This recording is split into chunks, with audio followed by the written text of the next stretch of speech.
las enfermedades genéticas que están alteradas la cantidad de cromo y las personas tienen, el individuo tiene problemas para producir ATPs. También puede ver. Okay. Entonces, resumiendo, la respiración celular tiene una fase citoplasmática, que es la glicólisis, ¿verdad? ¿Qué ocurre en el citoplasma? ¿Qué sale de aquí? Los NAD que van hacia la mitocondria. Una fase mitocondrial que está el ciclo de Krebs, que es donde ocurre la fosforilación oxidativa. ¿De qué se trata la fosforilación oxidativa? Es un transporte de electrones en la cual se produce energía. Eso recibe un nombre en biología que se llama quimioósmosis. La quimioósmosis es la producción de energía a través del ciclo de transporte de electrones. Okay. ¿Quién es el receptor final de electrones? Depende. Bueno. Depende. En los mamíferos es el oxígeno, pero no solamente puede ser el oxígeno. Hay organismos, sobre todo organismos unicelulares, que no usan el oxígeno como último receptor de electrones, sino usan otra molécula. Inclusive se ha descubierto en las profundidades del mar, allá donde nadie va, unas cadenas volcánicas que expulsan azufre, y resulta que ahí no hay oxígeno, y hay organismos, unos cangrejos, ¿verdad? Y hay unos gusanos, y como hay esos animales ahí, si ahí no hay oxígeno. ¿Cómo pueden vivir si el oxígeno es el último receptor de electrones?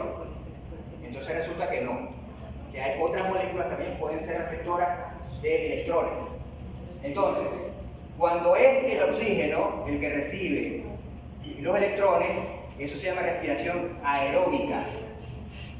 Y cuando es otra molécula la que recibe los electrones, esa respiración se llama respiración anaeróbica. ¿Han escuchado los términos? Sí. ¿Qué se refiere con la respiración aeróbica? No, que recibe oxígeno. No, eso no quiere decir aeróbica. Aeróbica quiere decir que en la mitocondria, quien recibe los electrones es el oxígeno. ¿Qué quiere decir anaeróbica? Anaeróbica quiere decir que en la mitocondria, quien recibe los electrones no es el oxígeno, sino cualquier otra molécula. ¿Sí?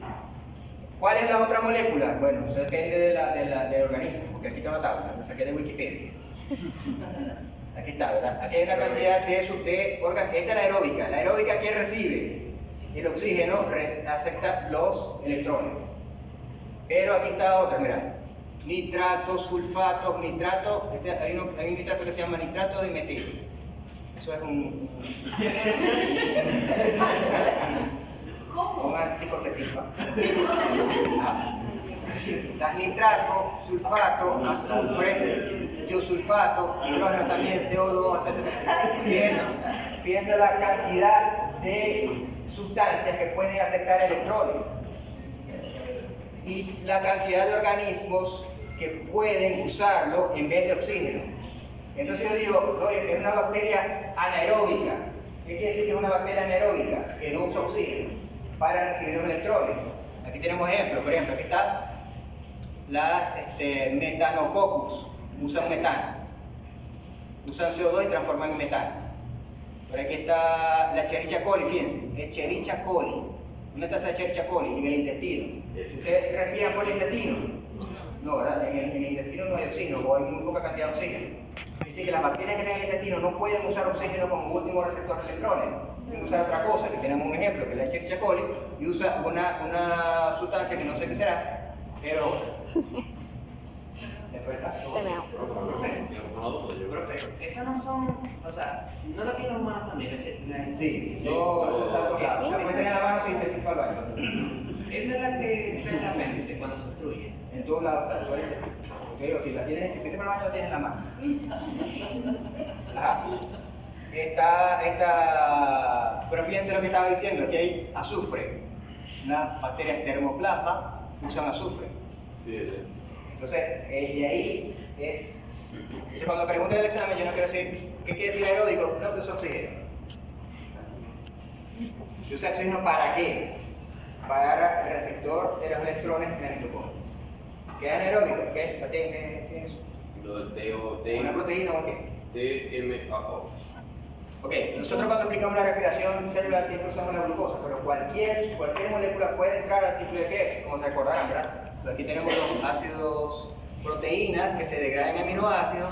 Los aminoácidos le quitan la parte aminoácida, o sea, el amino, el nitrógeno, y el resto de carbono entra al ciclo de Krebs, la grasa, todo entra al ciclo de Krebs. Lo que pasa es que siempre se explica en la respiración como para la glucosa, pero la respiración celular sirve para todos los compuestos que usan forma de energía. Eso es para que lo sepan. Ok, hasta ahí la interna. ¿No? Eso es para que sepan para qué se usa el oxígeno. Vamos con la externa. En la externa, como médicos, ustedes se van a encontrar con una serie de términos que están relacionados con la respiración, ¿verdad? Bueno, ustedes estén estudiando más adelante, ¿verdad? Por ejemplo, neumo. ¿Qué significa neumo? Pulmones. ¿Qué significa neumo? Neumo. Pulmones. Lo mismo que digo, ¿ok? Ah, bien, pasarán, ¿verdad? Porque son las que van a limpiar uñas y...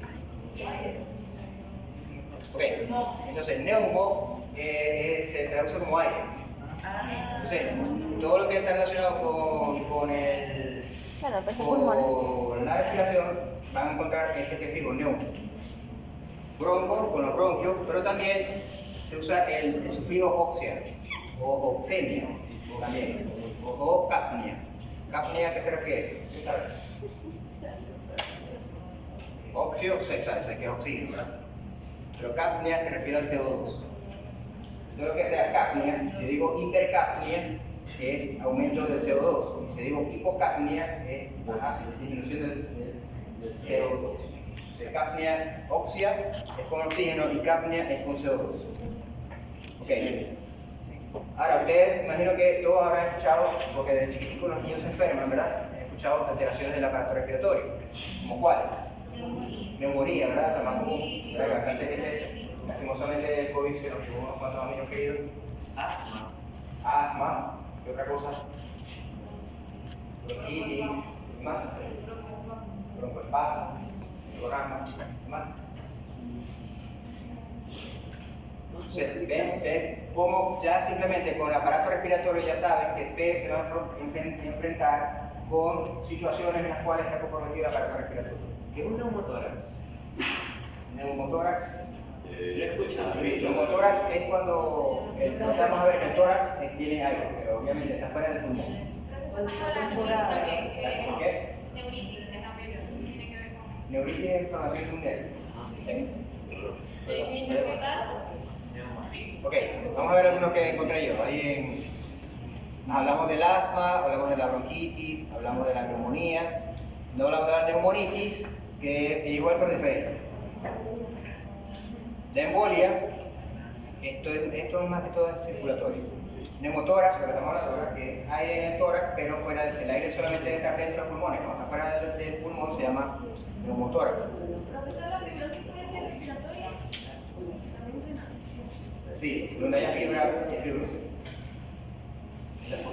Hasta la piel, si te hace una cicatriz y si te forma una cicatriz, ahí es fibrosis porque hubo fibra. Ok. Bronquioectasia, ¿qué es eso? Bronquioectasia. Fibrosis es que se transforma, el tejido pulmonar se transforma en fibra, porque hubo una lesión, por ejemplo, una inflamación muy grave y una intoxicación con algún químico que produjo la exacerbación de fibra. Vamos a ver que esto es un problema. La atelectasia es cuando, bronquiectasia es cuando los alvéolos pulmonares se fusionan, forman una burbuja. Eso no ve el pulmón como tal, sino un espacio grande de aire dentro del pulmón. Eso no se debe ver porque el aire se divide tan pequeñito en un alvéolo que ni se ve los alvéolos. Y la atelectasia es lo contrario. Cuando no se ve aire, sino que se ve un punto muy oscuro, o sea, estoy hablando de una radiografía. Eso quiere decir que los alvéolos se colapsaron, entonces no tienen aire. Cuando tiene excesivo aire que se rompen, es bronquiectasia. Cuando no tienen aire que se colapsan, se llama atelectasia. Apnea es cuando no se respiran. ¿verdad? Como la persona cuando está durmiendo así y de pronto sueña como si estuvieras cayendo a la cama o te caíste desde un precipicio o te pasa algo ahí un salto así, ¿verdad? ¿Les ha pasado? Sí. Eso fue que en ese justo momento ustedes dejaron de respirar. Tienen 1 o 2 minutos sin respirar. A mí me ha pasado es que me despierto sin nada de aire, o sea, dejé de respirar. Ok, eso. Pero ustedes cuando les pasa eso, tienen 2 o 3 minutos sin respirar, dormidos sin respirar. Y de pronto el cerebro, al detectar que no hay oxígeno, los despierta. Sí. Entonces, claro, usted está soñando que hay algún Ya, momento se queda y se cayera. Entonces, ese sobresalto es que el cerebro los despertó para que respiraran. Hoy no dijo nada, ya. Eso se llama apnea del sueño. Enfisema es cuando, no sé. Ajá, exacto. El IRA es la insuficiencia respiratoria aguda. Cuando es una insuficiencia respiratoria aguda, que el pulmón no es capaz de captar el oxígeno. Eso se llama insuficiencia respiratoria. Y el EPOC tiene que ver con la fibrosis, que es la enfermedad pulmonar obstructiva crónica que le da a los caballos. Creo que sí. O sea, que le vaya a dedicar a Creo los que sí, equinos, mamá. le va a ser muy común esto le va a sonar mucho, el EPOC. ¿Cuáles son los síntomas de enfermedades respiratorias? Dos. La primera que tiene el perro, el perro no hace. El perro hace como si tuviera. La vaca también hace. O sea, que está tosiendo. La tos es el principal síntoma. Ustedes en su clínica veterinaria van a recibir el primer síntoma por el cual ustedes el dueño lleva a su perro o el paciente a su consulta, es porque tiene tos. Si ustedes saben, hay una complicación respiratoria que puede estar complicando con la entrada de oxígeno en la insuficiencia respiratoria, el perro se puede morir, por lo que le pasó a mucha gente con el COVID. Entonces tenemos la tos, estornudo, la disnea, que es la incapacidad de capturar oxígeno. Entonces, al haber una insuficiencia respiratoria, que el pulmón no puede capturar el oxígeno para pasarlo a la sangre, el cerebro entra en emergencia y hace que la respiración el paciente trate de capturar aire. Entonces, ¿qué hace el paciente? Abre la boca, ¿verdad? Trata de capturar la mayor cantidad de aire posible y abre los brazos o abre las patas, en los casos de animales, y se pone en una situación de estrés porque no puede capturar la suficiente cantidad. Eso debe ser horrible. Imagino las personas que murieron de COVID pasaron por eso. Una disnea no puede capturar. Ellos están respirando, ellos capturan aire, pero el aire, el oxígeno no pasaba a la sangre. Eso es como morirse ahogado. Entonces el síntoma de disnea. Entonces la disnea es la posición, o sea, la incapacidad de respirar, o sea, dificultad para respirar. También puede producirse, por ejemplo, con que ustedes se pongan un cinturón, ¿verdad? Para jugar, se pone un cinturón en el cuello. Sí, para jugar. Entonces, la cianosis.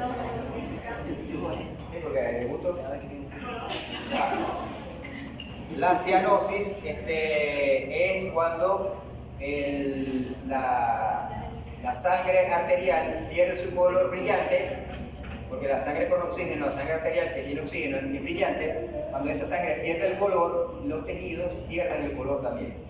Entonces se empieza a poner, sobre todo por los extremos, se empieza a poner morado. Si una persona que se está ahogando, prefiero que se empiece a poner morado. Después de morado porque la sangre pierde el oxígeno. Esa es la cianosis. La sibilancia es cuando entonces empiezan hay una disminución del espacio aéreo por donde circula el aire y empieza a chiflar. Entonces, eso es un síntoma. Entonces se pone el estetoscopio y empiezan en los pulmones o sea, tiene una sibilancia.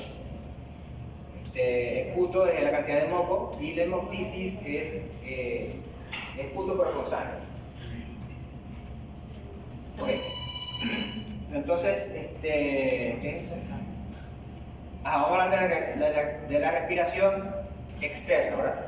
Vimos que la respiración externa empezaba en el aire y terminaba en la sangre poniendo el oxígeno en la célula. Eso lo vamos a llamar respiración externa. Entonces, ¿qué involucra eso? Primero involucra que haya una captación de aire. Luego que ese aire en los pulmones sea el oxígeno que viene en el aire sea introducido en la sangre. Luego, ese oxígeno que está en la sangre sea a través del sistema circulatorio, sea transportado y luego al momento de llegar a la célula, ese oxígeno salga del transporte y se introduzca a la célula. Entonces, todo eso es lo que involucra la respiración externa. Entonces, la respiración externa tiene eventos mecánicos que ocurren en el aparato respiratorio, mecánico porque hay movimiento de músculo, ¿verdad? Esa es la parte mecánica de la respiración y se le llama ventilación. Entonces, cuando yo digo que un paciente está hiperventilando, quiere decir que tiene un aumento de la actividad respiratoria. Y si yo digo que está hipoventilando, quiere decir que está disminuyendo la actividad mecánica respiratoria. Entonces, ventilación se le llama al acto de respirar, a los mecanismos mecánicos de la respiración. Entonces, ustedes están en un perro, lo están anestesiando y ustedes son los anestesiólogos del perro y el médico le dice: este perro está hipoventilando. Entonces, el anestesiólogo sabe que tiene que meterle, tratar de ventilar al perro porque se le va a morir ahí ahogado. Entonces, y los elementos bioquímicos, ya cuando el oxígeno sale del aire para poderlo meter a la sangre y en la sangre pasarlo a las células, son elementos bioquímicos que vamos a repasar. Eso ocurre en los alveolos y en la sangre. Y este evento de intercambio de gases se le denomina hematosis. El de la coagulación se decía como hemostasis, ¿verdad? Así que no hay que confundirlo con hematosis. Hemostasis y hematosis. ¿Qué es hematosis? Cuando hay intercambio de gases en la sangre. Okay. Pero vamos a hablar de gases, entonces vamos a volver otra vez a la química. Rápidamente, porque vamos a hablar mucho de química, pero hay que entender cómo se funcionan los gases, porque el oxígeno y los CO2 son gases. No es lo mismo transportar moléculas que comportan como líquido por la sangre a una molécula que se comporta como un gas, ¿no? Imagínense una Coca-Cola. La Coca-Cola en la nevera y se ve como que estuviera un líquido, ¿verdad? Pero ¿qué es la etapa en que pasa? Bota el gas. Bota espuma. Es decir, que dentro de ese líquido Había gas, en forma de gas. No es gas que se transformó en líquido, estaba el gas contenido dentro del líquido. Eso se llama un gas disuelto. No es lo mismo que el gas se transforma en líquido y se forma parte del líquido, eso no es. Sino que el gas se mantiene como gas, está incluido dentro del líquido. Por lo menos los peces, ¿qué es lo que se hacen con el oxígeno? Lo mismo que lo hacen los mamíferos. Tienen que tener el oxígeno como último receptor de electrones. Pero en el agua no están en el aire, están en el agua. Es decir, que ellos tienen que respirar gas de oxígeno, pero ese gas de oxígeno está disuelto en el agua. O sea, está presente como gas, pero dentro del agua. Y es lo que los peces usan para respirar. Pero esa cantidad de oxígeno que hay disuelto en el agua no es suficiente para nosotros respirar, por eso que nosotros nos ahogamos en el agua. Porque no es suficiente la cantidad de oxígeno disuelto en el agua. Y aparte que el oxígeno, cuando está en el agua, es difícil que pase de un sitio para otro. ¿Y cómo hay peces tan grandes como los tiburones, esos como llegó 5 metros, 7 metros? Tienen unos pulmones, ellos no son pulmones, ellos usan páncreas. Esas páncreas son más grandes y capturan más oxígeno. Pero tienen un límite de tamaño, por eso que no tenemos elefantes que sean peces. Tienen un límite de tamaño. Pero tenemos el animal más grande del mundo, ¿verdad? Que sobre todo, que no que sea del mundo, sino que ningún dinosaurio se le acercó al tamaño que tiene. Que es la ballena azul. La ballena azul no es un pez, sino que es un mamífero, respira aire. Puede mantener ese tamaño. Ok. ¿Cuánto pesa un litro de aire? Pesa el agua. Nada. ¿Cómo pues ya? ¿Cómo? ¿Cuánto pesa un litro de agua? Un litro. No, un kilo pesa el agua. Un kilo de agua pesa un litro. Ok, ¿qué pasa con el aire? El aire. Lo va a dar duro. No, vamos a ver. El aire. La respuesta era depende. Depende. Depende del nivel del mar donde se esté. Ok, yo estoy parado aquí, ¿verdad? Por más que tenga este techo aquí, yo estoy parado aquí, tengo 42 kilómetros de aire arriba mío. hasta donde hay aire, que es lo que tiene la atmósfera son 42 kilómetros. Entonces, de donde estoy parado aquí hasta donde viene el aire, hay 42 kilómetros de aire encima mío, haciendo presión en la cabeza. Entonces, ¿qué pasa? Que si yo subo a Los Ángeles, a Mérida, tengo 4 kilómetros menos de, sí, porque Mérida está a 4.000 metros, algo así. Tengo 4 kilómetros menos de aire sobre la cabeza de los que están allá en Mérida. Pesa menos. Entonces el aire pesa menos. Sí, un pico. El pico tiene 5.000 y pico. 5.000 algo tiene el pico. Pero hasta ahí tiene otro kilómetro menos de aire. Entonces la respuesta es depende. Depende de donde esté. Estamos a nivel del mar. ¿Cuánto pesa ese aire a nivel del mar? Pesa 1,225 gramos. O sea, un kilogramo, un litro de aire a nivel del mar pesa 1 gramo. Un poquito más, 1,2 gramos. Okay, y si estamos en Mérida, ese litro de aire pesa 0,9 gramos, menos de 1 gramo. Okay, ¿por qué esto es así? Porque el aire en los gases tienen una propiedad, que no lo vamos a leer, son las leyes de Boyle y no sé cuántas leyes que vieron en bachillerato. El aire produce presión. El aire, a diferencia del líquido, ustedes tienen una sustancia en líquido y el líquido no está saltando en la botella, ¿verdad? El líquido está ahí quieto en la botella. A diferencia del gas, el gas no está quieto. Si tiene un gas aquí, el gas no está solamente de ahí para abajo, el gas está en toda la botella y el gas está moviéndose todo el tiempo. Entonces ese movimiento del gas hace presión hacia afuera. Entonces igual esa presión la está haciendo el aire, que no son las leyes de los... Entonces el aire ocupa un volumen. Estamos hablando, un litro aquí, un litro de aire pesa 1 gramo, o sea que hay un gas ahí en una botella de 1 litro. ¿Verdad? Si yo le saco al vacío, si yo le saco a una botella, yo la cierro, ¿verdad? Y le saco el aire con una bomba de vacío hasta que ya no quede nada, que es muy difícil el vacío, no sé más que tenga el espacio. Me voy a restarle 1 gramo a la botella. Mira, por lo menos esto. Yo me he dado cuenta que... ¿Qué pasa a nivel del mar? A nivel del mar, yo tengo 42 kilómetros, como le dije, 42 kilómetros de atmósfera, hay más presión del aire. Eso iba a preguntar. Sería como más Pasa fácil, que pero- cuando va bajando el mar, Nivel del mar. pero cuando va bajando, cuando por lo menos